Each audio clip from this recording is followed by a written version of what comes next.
గారు, శాసనసభ్యులు, ఇతర ముఖ్యులందరూ ఈ పత్రికా సమావేశంలో పాల్గొన్నారు. తెలంగాణ రాష్ట్రంలో వరల్డ్ ఎకనామిక్ ఫోరం నుంచి దాదాపుగా 1,80,000 కోట్ల రూపాయలు తెలంగాణ రాష్ట్రంలో పెట్టుబడులు పెట్టడానికి మన రాష్ట్ర ప్రభుత్వం ఆకర్షించింది.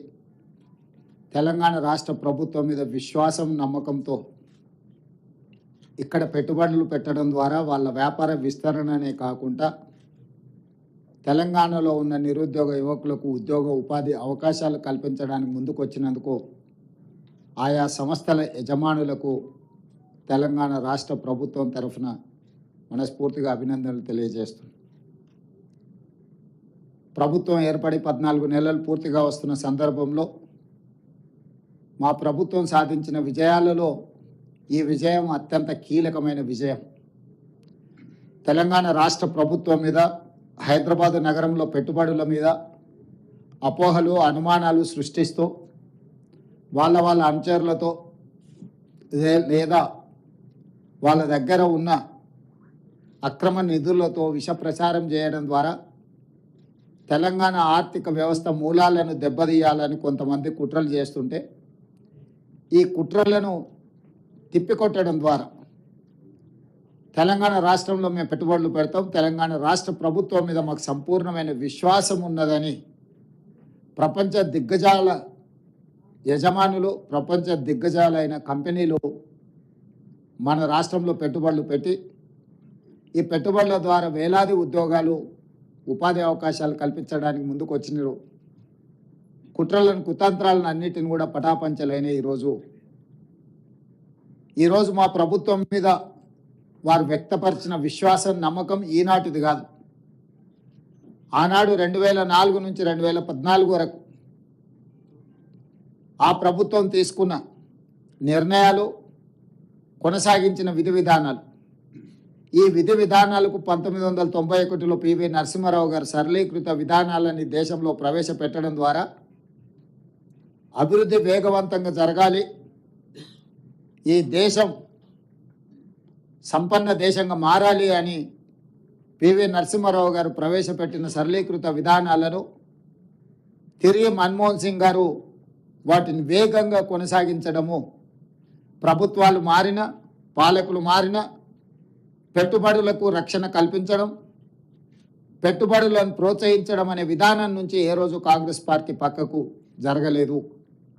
అందుకే 2004 నుంచి 2014 వరకు 10 సంవత్సరాలు ఈ దేశంలో సమూలమైన ఆర్థిక సరళీకృత విధానాలను అమలు చేయడం ద్వారా ప్రపంచానికి ఒక నమ్మకాన్ని, విశ్వాసాన్ని కలిగించిన బలమైన నాయకత్వం కాంగ్రెస్ నాయకత్వం.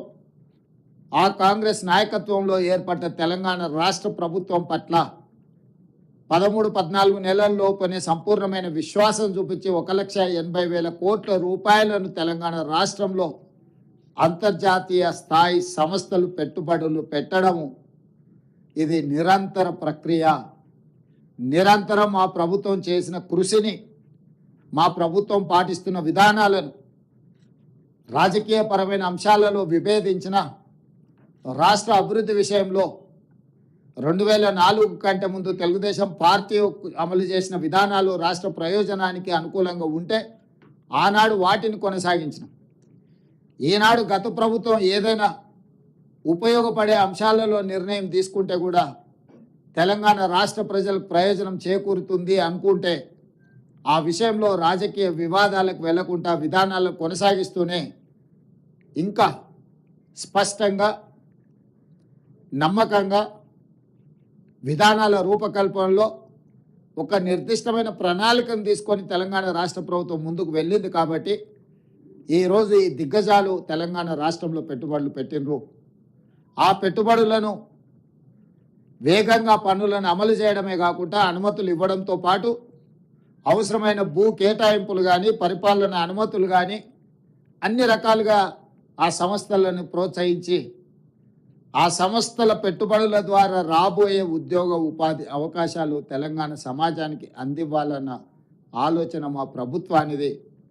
ఈ అంశాలను మేము దావోస్లో ఒప్పందాలలో బిజీగా ఉన్నా మీడియా మిత్రులు తెలంగాణ ప్రజలకు ఎప్పటికప్పుడు చేరవేస్తూ ఎవరైనా అనుమానాలు సృష్టించాలన్నా అపోహలతో కూడుకున్న ప్రచారాలు కల్పించిన మీడియా మిత్రులు వాటన్నిటిని కూడా పటాపంచలు చేస్తూ ఈ ప్రభుత్వం, ఈ రాష్ట్రం, ఈ హైదరాబాద్ నగర అభివృద్ధి మన అందరిది అని చెప్పి సహకరించిన మీడియా మిత్రులందరికీ కూడా మనస్ఫూర్తిగా ధన్యవాదాలు తెలియజేస్తున్నా. ఇదే విధంగా మీ సహకారం ఉండాలి. మనందరం కలిస్తేనే తెలంగాణ, మనందరం కష్టపడితేనే తెలంగాణ అభివృద్ధి. మనందరం ఈ తెలంగాణ పునర్నిర్మాణంలో భాగస్వాములు కావాలి. భవిష్యత్తులో ఇంకా తెలంగాణ ఈ దేశంలోనే అత్యధిక ఆదాయం కలిగిన రాష్ట్రంగా మారాలి. ఈరోజు తెలంగాణ రాష్ట్రాన్ని $1 ట్రిలియన్ ఎకానమీకి తీసుకెళ్లాలని మేము నిరంతరం కృషి చేస్తున్నాము. ఈరోజు పర్ క్యాపిటల్ ఇన్కంలో దేశంలోనే తెలంగాణ రాష్ట్రం మొదటి స్థానంలో ఉన్నది. దీన్ని కొనసాగించి భవిష్యత్తులో ఇంకా పెట్టుబడులను తీసుకొచ్చి తెలంగాణ రాష్ట్రాన్ని అభివృద్ధి పదం వైపు నడిపిస్తామని చెప్పి మీ అందరికీ మనస్ఫూర్తిగా తెలియజేస్తూ వాటికి సంబంధించిన వివరాలు, ఒప్పందాలకు సంబంధించిన వివరాలు, అదేవిధంగా మిత్రుడు శ్రీధర్ బాబు గారు గుర్తు చేసినట్టు సింగపూర్ ప్రభుత్వంతో స్కిల్ డెవలప్మెంట్ విషయంలో ఒక ఒప్పందాన్ని చేసుకున్నాం. ఐటీఈ, ఇన్ఫర్మేషన్ టెక్నాలజీ ఎడ్యుకేషన్కి సంబంధించి సింగపూర్లో 10th చదువుకున్న తర్వాత పిల్లలందరికీ కూడా సాంకేతిక నైపుణ్యాన్ని అందించడం ద్వారా ప్రపంచంతోనే పోటీ పడే నిష్ణాతులను సింగపూర్ సంస్థ తయారు చేస్తుంది. అందుకే ఈరోజు తెలంగాణ రాష్ట్ర ప్రభుత్వం వాళ్ళతో ఒప్పందాలు చేసుకొని ఇక్కడ చదువుకునే విద్యార్థులను కూడా అక్కడికి తీసుకెళ్ళి వాళ్ళ ఐటీఈలో శిక్షణ ఇచ్చే విధంగా అక్కడి నుంచి కూడా విద్యార్థులను ఇక్కడికి తీసుకురావడం ద్వారా మన సంస్థల్లో కూడా వాళ్ళ విద్యార్థులు కొంతకాలం వచ్చి ఇక్కడ మన విద్యార్థులతో కలిసిమెలిసి చదువుకుంటే సాంకేతిక నైపుణ్యం పెరుగుతుంది, మన వాళ్ళకు కూడా అవగాహన పెంపొందుతుంది. తద్వారా ఎంతో లక్షలాది మంది ఈ తెలంగాణ రాష్ట్రంలో సాంకేతిక నైపుణ్యం లేక నిరుద్యోగులుగా ఉన్నారో వాళ్ళందరికీ ఉద్యోగ ఉపాధి అవకాశాలు కల్పించడానికి సింగపూర్ రాష్ట్ర ప్రభుత్వ ఆధ్వర్యంలో నడుస్తున్న ఐటీతో కూడా తెలంగాణ రాష్ట్ర ప్రభుత్వం ఒప్పందాలు చేసుకోవడం జరిగింది.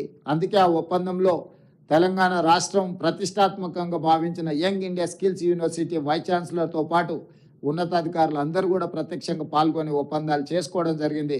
సింగపూర్ రాష్ట్ర ప్రభుత్వానికి సంబంధించిన మంత్రులతో చర్చించడం, సాంకేతిక నైపుణ్యాన్ని ఇచ్చిపుచ్చుకోవడం ద్వారా మనము సింగపూర్ ప్రభుత్వం కలిసి పనిచేయాలని కూడా ఒక ఒప్పందానికి వచ్చినాం.